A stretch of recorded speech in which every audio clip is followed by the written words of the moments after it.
नमस्कार विद्यार्थी मित्रांनो, स्वामी विवेकानंद कोचिंग क्लासेस या यूट्यूब चॅनलमध्ये आपल्या सर्वांचे हार्दिक स्वागत। तर आज आपण मंथन प्रज्ञाशोध सामान्य परीक्षा या पुस्तकातील इयत्ता तिसरीतील विषय बुद्धिमत्ता चाचणी या विषयातील आज आपण घटक 7वा समसंबंध हा घटक अभ्यासणार आहोत। तर या आधीचे जे काही घटक आहेत ते आपण या चॅनलवर अपलोड केलेले आहेत, ते तुम्ही पाहू शकता। तर या घटकामधील आपण मागील व्हिडिओमध्ये शब्द आणि संख्या हे दोन्ही घटक अपलोड केलेले आहेत सविस्तर स्पष्टीकरणासह। तर त्याच्यामध्ये कशा प्रकारचा समसंबंध असतो ते आपण पाहितलेलं आहे। तर आज आपण तिसराच उपघटक आहे त्यामधील आकृत्या हा आज आपण अभ्यासणार आहोत। तर या आकृत्यामध्ये कशा प्रकारचा समसंबंध असतो ते आपल्याला आज पाहायचं आहे आणि त्यावरील जो व्यवसाय दिलेला आहे तो स्पष्टीकरणासह सोडवायचा आहे। चला तर मग आकृत्या या घटकामध्ये नेमका कशा प्रकारचा समसंबंध असतो ते आपण आधी समजून घेऊया। तर यामध्ये आपल्याला या आकृत्यामध्ये समसंबंध हा खालील पॉइंटद्वारे समजून घेऊयात। तर पहिलाच पॉइंट दिलेला आहे, आकृतीच्या दिशेत बदल होणे। म्हणजेच त्या आकृतीच्या दिशेमध्ये काहीतरी बदल होत असतो, ती आकृती त्या दिशेने गोल फिरत असते किंवा त्याची दिशा एक सारखीच असते, काही ना काहीतरी थोडासा संबंध दिलेला असतो। दुसरा पॉइंट आहे, रेषांची संख्या कमी अधिक होणे। म्हणजे त्याच प्रमाणात पुढील आकृत्यामध्ये रेषा एकतर त्या प्रमाणानेच वाढत असतात आणि त्याच प्रमाणाने कमी होत असतात। तशा प्रकारचा समसंबंध आपल्याला त्या आकृत्यामध्ये शोधायचा आहे। तिसरा पॉइंट आहे, आकृतीतील विशिष्ट बदल। नेमका त्या आकृतीमध्ये कोणता बदल होतोय आणि तो बदल आपल्याला त्या पुढील आकृत्यामध्ये पण होतोय का ते आपल्याला शोधायचं आहे। आपल्याला अशा 3 प्रकारच्या आकृत्या दिलेल्या असतात, त्या 2 नंबरच्या आकृतीमध्ये आणि 3 नंबरच्या आकृतीमध्ये सेम तोच बदल आहे का तो आपल्याला तिथे लक्षात घ्यायचा आहे आणि चौथी आकृती आपल्याला ती शोधायची आहे। चौथा पॉइंट दिलेला आहे, आकृतीतील संकेत किंवा रचनेत फरक पडणे। तर त्याच्यामध्ये त्या संकेत किंवा त्या रचनेमध्ये काही फरक पडलाय का आणि तो फरक सारख्या प्रमाणात पडलाय का ते आपल्याला त्यात शोधायचं आहे। आणि पाचवा आहे, आकृतीच्या आकारात बदल होणे आणि त्या आकारामध्ये त्याची साईज कमी जास्त झालेली आहे का ते आपल्याला त्याच्यामध्ये शोधायचं आहे। तर अशा प्रकारे आपल्याला त्या आकृतीमध्ये काहीसा समसंबंध आढळला की आपल्याला आपल्याला उत्तर काढायचे आहे।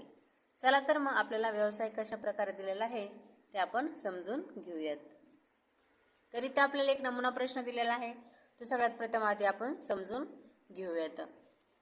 तर इथे आपल्याला 3 प्रकारच्या आकृत्या दिलेल्या आहेत आणि चौथी आपल्या प्रश्नचिन्हाच्या जागेवरची आकृती काढायची आहे। आता इथं जो समसंबंध आहे तो समसंबंध आपल्याला यामध्ये असणार आहे, जसे की संख्यामध्ये आपण काढला होता। संख्यामध्ये जर इथं आपल्याला 2 जर अधिक केलेले असतील तर आपल्याला याच्यामध्ये पण ह्या प्रश्नचिन्हाच्या जागेवर आपल्याला तितकेच अधिक करावे लागतात। त्याच प्रकारे आपल्याला आकृतीमध्ये पण करायचं आहे। तर इथं पहा, वरील आकृतीत आपल्याला पहिल्या आकृतीत एक चौकोन तर दुसऱ्या आकृतीत 2 चौकोन आहेत, ठीक आहे। त्याचप्रमाणे आपल्याला तिसऱ्या आकृतीत 2 चौकोन तर चौथ्या आकृतीत आपल्याला किती चौकोन दिसणार आहेत, मग 4 चौकोन। म्हणजे वरती 2 छोटे चौकोन आणि त्याच्या खाली 2 मोठे चौकोन पाहिजेत। तर अशी आकृती कुठे आहे ते आपल्याला शोधायचं आहे।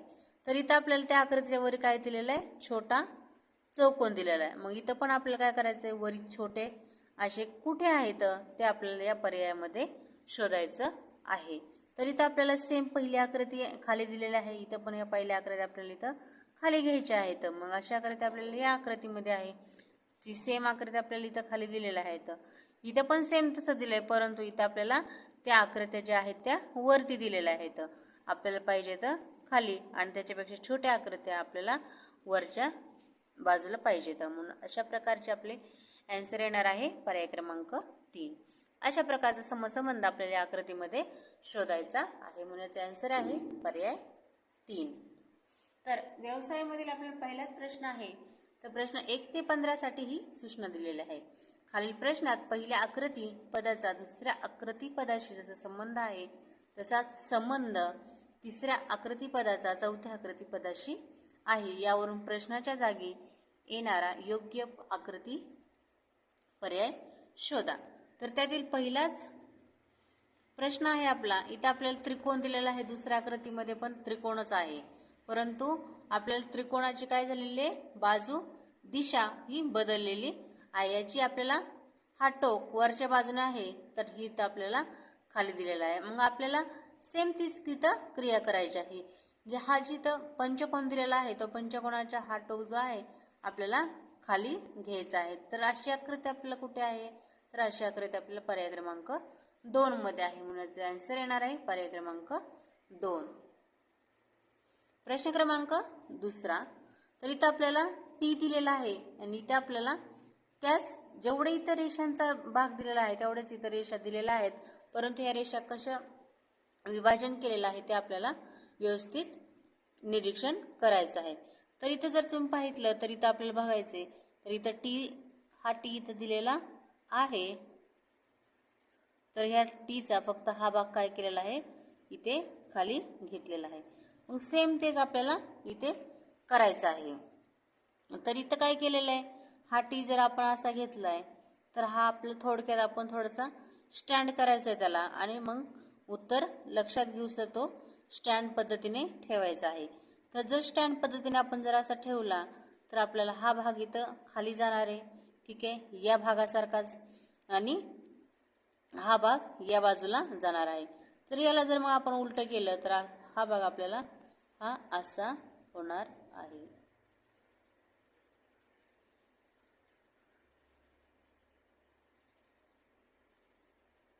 तर अशी आकृती आपल्याला कुठे आहे पर्यायामध्ये, तर पर्याय क्रमांक 2 मध्ये. थोड्या वेळापुरता आपण काय केलं होतं, याला स्टँड केलं होतं. स्टँड करून आपल्याला त्या बाजू काढल्या, किंवा ह्याच आकृतीला आपल्याला काय काढायचं, थोडंसं त्याला त्याची बाजू बदलून त्याला काय करायचे, ती आकृती प्रश्न आकृती आपल्याला शोधायची आहे. म्हणून याचा आन्सर आहे पर्याय 2. प्रश्न क्रमांक 3. प्रश्न क्रमांक 3 मध्ये इथे आपल्याला ही जे सर्कल आहे, अर्ध सर्कल, तेच आपल्याला त्याची बाजू बदललेली आहे. जे वर्तुळ आहे ती खाली केलेलं आहे, मात्र हे जे सर्कल आहे ते आपल्याला त्याच दिशेला दिलेलं आहे, त्याची दिशा बदललेली नाही या डार्क सर्कलची. तर इथे पण आपल्याला तेच करायचं. याला आपल्याला खाली घ्यायचंय, परंतु हे जे इकडचं सर्कल आहे आतलं डार्क सर्कल, ते आपल्याला याच दिशेला इकडे बाहेरून ठेवायचंय, आणि आतलं जे सर्कल आहे ते याच दिशेला आतून ठेवायचं आहे. म्हणजे दोन्ही सर्कल आपल्याला दोन्ही बाजूंच्या ठिकाणी त्याच जागेवर ठेवायचं आहे. तर अशी आकृती आपल्याला इथे हे बाहेरून आलेलं आहे आणि हे आतून आलेलं आहे, म्हणजे अशी आकृती आपल्याला शोधायची आहे. त्याच ठिकाणी त्याची जागा न बदलता आपल्याला ठेवायचं आहे. म्हणून ही आकृती आपल्याला इथे येणार आहे पर्याय क्रमांक 2. इथे जे आहे इथं त्यांची जागा बदललेली आहे, म्हणून ही आकृती आपल्याला येणार नाही. प्रश्न क्रमांक 4. तर इथे आपल्याला चौकोन दिलेला आहे, चौकोनामध्ये असं गुणाकाराचं चिन्ह काढलेलं आहे. तर इथं काय केलेलं आहे, एक रेषा इथली काढलेली आहे आणि त्याच रेषेवर आपल्याला असा ठिपका दिलेला आहे. मग सेम तीच क्रिया आपल्याला इथे पण वापरायची आहे. कोणतीही एक रेष काढून आपल्याला तिथे एक ठिपका द्यायचा आहे. तर इथं काय केलेलं आहे, अशी आकृती आपल्याला पहिल्यांदा शोधायची आहे. तर अशी आकृती आपल्याला इथं दिलेली आहे, मात्र इथं 2 ठिपके दिलेले आहे, आपल्याला फक्त एकच ठिपका पाहिजे. तर इथं आपल्याला सेम जशाल तशी आकृती दिलेली, कोणती बाजू जी रेषा न काढता इथं ठिपका दिलेला, म्हणजे ही पण आकृती आपल्याला येणार नाही. तर इथे काय केलेलं आहे, इथली दोन्ही रेषा काढलेल्या आहेत, म्हणून आपल्याला ही पण आकृती इथे येणार नाही. फक्त आपल्याला एका बाजूची एकच रेषा काढायची आहे, तर ती आपल्याला पर्याय क्रमांक 4 मध्ये आहे. इथली जी रेषा इथली काढली आणि इथं आपल्याला ठिपका दिलेला आहे, म्हणजे ही आकृती आपली उत्तर आकृती असणार आहे. म्हणून पर्याय 4 उत्तर येईल. प्रश्न क्रमांक 5. प्रश्न क्रमांक 5 मध्ये आपल्याला एम प्रकारची आकृती दिलेली आहे. तीच आकृती आपल्याला उलटी दिलेली आहे, म्हणजे पाण्यातली दिलेली आहे. तर आपल्याला पुढची आकृती पण पाण्यातली काढायची आहे. तरी पाण्यातली आकृती आपल्याला आधी ह्या बाजू सेम पाहून घ्यायच्यात. ह्या दोन्ही बाजू सारख्या आहेत आणि ह्या आतल्या दोन्ही बाजू सारख्या आहेत, मात्र ह्या कमी आहेत आणि ह्या जास्त आहेत. तर तशाच आकृती आपल्याला पाहायची आहे. तर तशी आकृती आपल्याला येणार आहे पर्याय क्रमांक 1 मध्ये. बाहेरच्या ज्या बाजू आहेत त्या मोठ्या आहेत आणि आतील बाजू आहेत त्या लहान आहेत, म्हणून याची उत्तर आकृती आहे पर्याय 1. प्रश्न क्रमांक 6. तर इथं आपल्याला 2 त्रिकोण दिले, तर पुढच्या आकृतीमध्ये एक त्रिकोण हा काळा रंगवलेला आहे. तर इथे पण आपल्याला 2 अंडाकृती दिलेल्या आहेत, तर इथं पण आपल्याला त्यातलं एक हे काळा करायचं आहे. म्हणजे या साईडचं त्यांनी केलंय म्हणून आपल्याला पण या साईडचं ते वर्तुळ काळं करायचं आहे. तर अशी आकृती आहे आपल्याला पर्याय क्रमांक 3 मध्ये. प्रश्न क्रमांक 7. प्रश्न क्रमांक 7 मध्ये आपल्याला 2 वर्तुळ दिलेत आणि आतील वर्तुळ जे आहे ते आपल्याला अर्ध केलेलं आहे. म्हणजे वर्तुळामध्येच वर्तुळ दिले, जे बाहेर आकृती आहे तीच आत आकृती आहे आणि तिला अर्धा भाग केलेला आहे. सेम तीच आकृती पुढे पण तशीच आहे. बाहेर जो षटकोन दिलेला आहे, आतमध्ये पण षटकोन दिलेला आहे आणि ती आकृती अर्धी केलेली आहे. तर तिसऱ्या आकृतीमध्ये आपल्याला त्रिकोण दिलेला आहे, मध्ये पण त्रिकोण आहे आणि अर्धी केलेली आहे. म्हणजे तशीच सेम आकृती आपल्याला आतमध्ये पाहायची आहे. तर इथं आपल्याला वर्तुळ दिलेलं आहे आणि दोन्ही बी अर्धे केले, म्हणजे ही आकृती येणार नाही. म्हणजे अशी आकृती शोधायची आपल्याला किती सेम असणार आहे आणि फक्त आतीलच अर्धी केलेली असणार आहे. तशी आकृती आहे पर्याय क्रमांक 4 मध्ये. इथं आपल्याला बाहेरून बी आयत दिलेला आहे आणि आतमध्ये पण आयतच दिलेला आहे आणि आतीलच फक्त आकृती ही अर्धी केलेली आहे, म्हणून याचं उत्तर येईल पर्याय क्रमांक 4. प्रश्न क्रमांक 8. तर प्रश्न क्रमांक 8 मध्ये आपल्याला सेम त्याच प्रकारच्या आकृत्या दिल्या आहेत, मात्र इथं हे टिपके जे रंगवलेले त्यांनी इथं मात्र रंगवलेले नाहीत. मग तीच क्रिया इथं आपल्याला करायची आहे. इथं जे रंगवलेलं आहे इथले त्रिकोण न रंगवलेले ठेवायचे आहेत. अशी आकृती आहे आपल्याला पर्याय क्रमांक 2 मध्ये की त्रिकोण याची एकही रंगवलेला नाही. उत्तर येणार आहे पर्याय क्रमांक 2. प्रश्न क्रमांक 9. तर इथं आपल्याला 2 आकृत्यामध्ये हे जे आतील जे एक फुलाची पाकळी आहे ती आपल्याला इथे बाहेरून दिलेली आहे. म्हणजे हिताला जो भाग आहे तो आपल्या इथं बाहेरून दिला आहे. म्हणजे तिसऱ्या आकृतीला हिताला जो भाग आहे तो आपल्याला फक्त इथं बाहेर काढायचा आहे आणि पूर्ण आकृती ही जशाला तशी ठेवायची आहे. म्हणजे हा भाग फक्त आपल्याला इथे असा येणार आहे. तर अशी आकृती आपल्याला शोधायची आहे. अशी आकृती आपल्याला येणार आहे पर्याय क्रमांक 2 मध्ये. त्याचा आन्सर येणार आहे पर्याय 2. प्रश्न क्रमांक 10. तर 10 मध्ये आपल्याला इथे पी क्यू आणि इथं क्यू पी फक्त काय केलेलं आहे, यांच्या जागा बदललेल्या आहेत. इथं पी इथे क्यू आहे, तर इथलं क्यू इथे आणलंय आणि इथलचं पी इथे आणलंय. तर सेम तसंच आपल्याला इथं पण करायचं आहे. तशीच क्रिया आहे का त्या आपल्याला लक्षात घ्यायचे. जर आर आपण या बाजूला मांडलं आणि एस या बाजूला मांडलं तर इथं अशा प्रकारचं आहे का, तर नाही. तर अशा प्रकारची इथं क्रिया केलेली नाही. तर दुसरी कोणती करू शकतात मग, तर पाहायचं पीचं उलटी केलंय क्यू झाले आणि क्यूचं जर उलटं केलं तर पी झाले. मग सेम आपल्याला तोच प्रकार करायचा आहे, फक्त त्यांच्या जागा बदलायच्या नाहीत, त्याच जागा आपल्याला तिथं ठेवायच्या आहेत. जर या यसला आपण उलट म्हणजेच आपल्याला आरशातील प्रतिमा जर केली तर आपल्याला अशा प्रकारचं यस मिळणार आहे आणि आर जे आहे ते आपल्याला या बाजूने असं मिळणार आहे. ही झाली आपल्या आरशातील प्रतिमा. तर अशा प्रकारे कुठे आहे, तर आपल्याला पर्याय क्रमांक 3 मध्ये ही आकृती मिळत आहे. याचे आन्सर येणार आहे पर्याय क्रमांक 3. अशा प्रकारे यामध्ये समसंबंध लावलेला आहे. तर प्रश्न क्रमांक 11.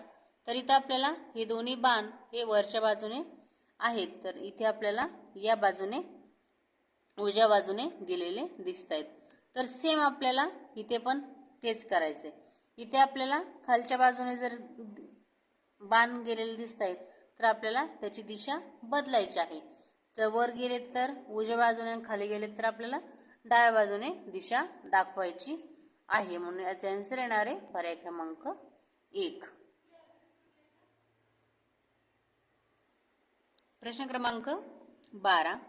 तर प्रश्न क्रमांक 12 मध्ये आपल्याला हे पाण्यातील आकृती दिलेली आहे.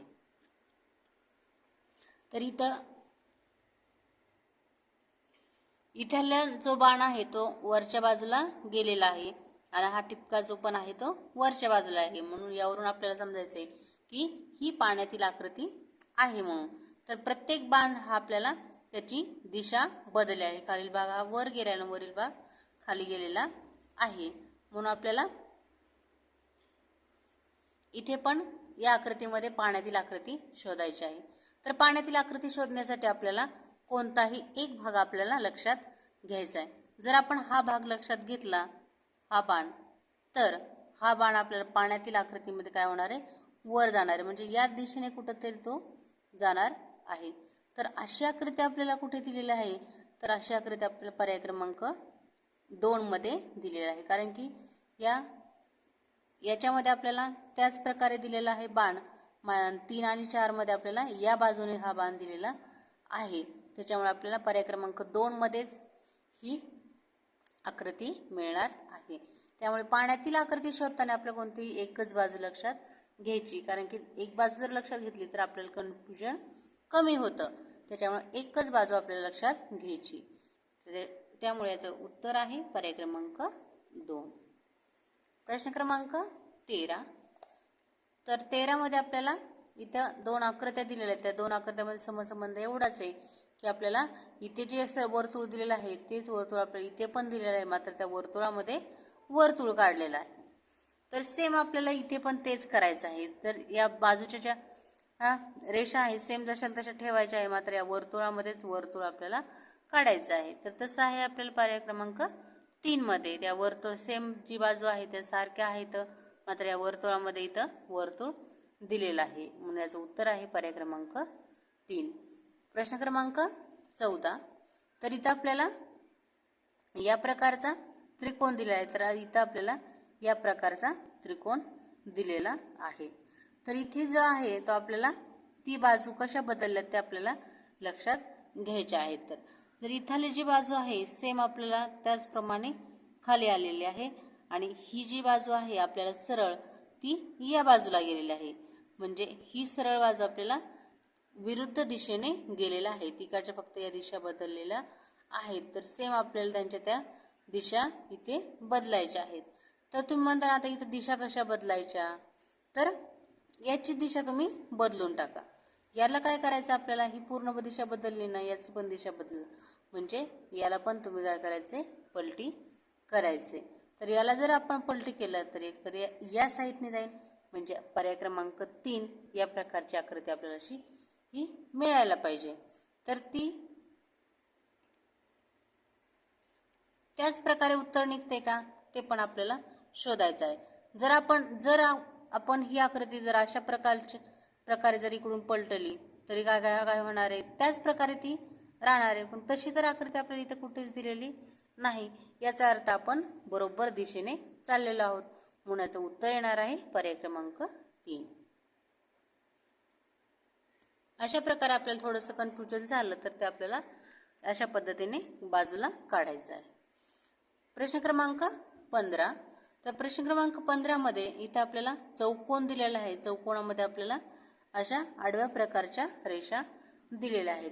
तर तिन्ही आकृत्यामध्ये जर आपण निरीक्षण केलं तर प्रत्येक आकृत्यामध्ये आपल्याला ह्या आडव्याच प्रकारच्या रेषा दिलेल्या आहेत. आकृती ही कोणतीही असो तर तिथं फक्त आपल्याला आडव्या रेषा दिलेल्या आहेत. तर चौथ्या प्रश्न चिन्हाच्या ठिकाणी पण आपल्याला सेम तशीच आकृती शोधायची आहे. ती आकृती कोणतीही असो तर तिथं आपल्याला आडव्या रेषा टाकायच्या आहेत. परत आपल्याला 2 नंबर दिलेला आहे की इथे चौकोन आहे, इथं आपल्याला त्रिकोण दिलाय. म्हणजेच इथं पंचकोन दिला आहे. म्हणजे इथली एक बाजू कमी करून आपल्याला इथे काय मिळणार आहे, चौकोन, पण चौकोना प्रकारची आपल्याला आकृती दिलेली नाही, म्हणून याचा आन्सर येणार आहे पर्याय क्रमांक 3. तर अशा प्रकारे आपण आकृत्या या घटकावरील व्यवसाय स्पष्टीकरणासह सोडवलेला आहे. तर अशाच नवनवीन प्रकारचे व्हिडिओ पाहण्यासाठी चॅनल लाईक करा, शेअर करा आणि सबस्क्राईब करा. धन्यवाद बालमित्रांनो.